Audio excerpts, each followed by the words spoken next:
Galnet News, your galaxy in focus, 1st of April, 3301. In today's news, a disturbing message from the Thargoids. Elite racers take high-octane thrills to Ashby City. Patreus demands debt from Themiscrya. And Vice President Naylor pledges support for President Halsey. Our top story today, Galnet has received some rather disturbing reports that the fabled and highly dangerous Thargoids have made a return to civilized space.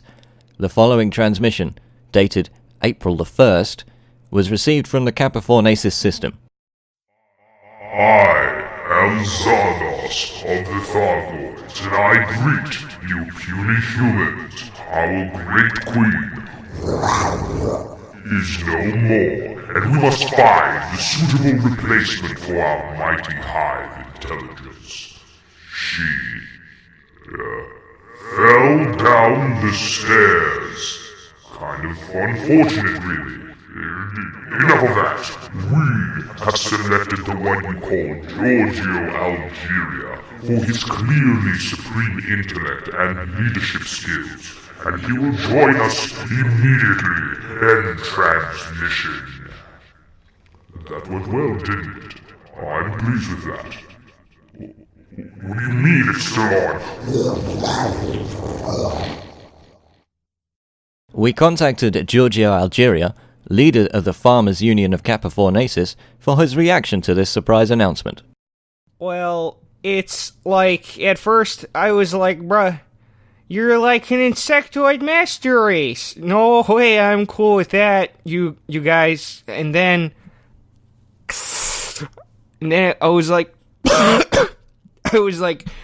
I found, like, inner peace with it all, man. Like, there's some yin in every yang, man, so I was like, I'll totally be your queen or whatever. It'll be rad. Oh, you got a light there, bud? Oh, thanks, bro.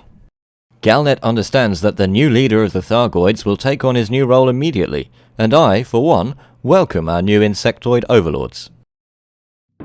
Ashby City in the Leyton star system is an industrial starport in the heart of Federation space. Normally a bustling stop for traders and travelers alike, last weekend Ashby City was home to something much more dangerous and thrilling. The latest meeting of the fast-paced Elite Racers series. Commander Bodmans, who also fared well in the previous meeting in Altair, took 3 medium-class wins at Ashby City, while Commander Bebop swept the light class with 3 wins of his own, but only by overtaking Commander Video during the last second of the race. The event also saw some added entertainment, including a formation flight by the Crimson Eagles, and a unique event for larger vessels which was won by Commander Rhea in her Imperial Clipper. One trader passing through the system had this to say: "It was utter chaos. They flew so fast and there were so many explosions. I should buy an Eagle. Maybe then I can join these lunatics." As elite racing grows in popularity, concerns have been raised over station damage.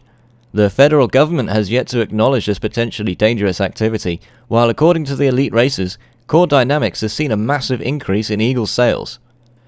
The next race in the schedule is due to take place on the 19th of April at Blackman Ring in LHS 3356, and commanders wishing to risk it all for fame and glory should search the Galactic Network for Elite Racers.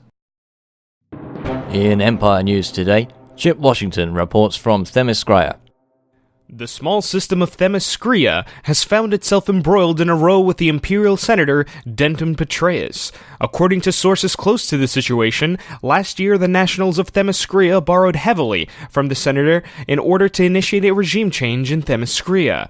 Now the Senator has called in the debt, and the Nationals of Themiscrya find themselves in the unfortunate position of being unable to make good on their obligations. Since taking over the government of Themiscrya last June, the Nationals of Themiscrya have instituted a number of policies designed to help stabilize the previously volatile region. One such policy included heavily fortifying both their headquarters on Lily May and Themiscrya's satellite defense systems aboard Bamford Station. Unfortunately, the defense system was sold to Themiscrya by representatives of Senator Patreus in the first place. Whether or not Patreus has remote access to the satellite defense system remains to be seen. Senator Patreus has offered the Nationals of Themiscrya a 7-day grace period in which to come to terms with the Senator senator's finance team. If an agreement cannot be reached, Senator Patreus has indicated that he will be sending bailiffs to reclaim his property. This has been Chip Washington, Galnet News. In Federation news, after Shadow President Hudson's scathing attack on President Halsey earlier, Vice President Naylor has sworn to continue his support of Halsey. He said in a statement, "The President has had to make some hard decisions. Is she always right? That's not for me to say. What I can say is that if I were in her shoes, having to make decisions based on the same information, I would have almost certainly made the same decisions. A loss of life is always regrettable, as is the loss of any member states from our great galactic federation. However, none of that justifies the vitriol displayed by Shadow President Hudson earlier today. We all know Hudson is desperate to get into office, but in the Federation it is the people who choose their leader, and they didn't choose him. They chose Yasmina Halsey to serve as president, and until the people say otherwise, it is President Halsey I follow." Vice President Naylor has not long been in his current position, having been appointed after the shock death of former Vice President Nigel Smeaton earlier this year. President Halsey's office has come in for much criticism in recent months, most notably over the controversial decision to use biological warfare against the onion head crop in Kappa Fornacis, the ineffective launch of the Farragut-class FNS Nevermore, and the Federation's inability to quash the Crimson State group in Lu, as well as a federal order that caused the loss of 9,000 federal civilians during their attempt to flee the fighting in Lu. That's the Galnet news for today. Tune in next time to keep your galaxy in focus.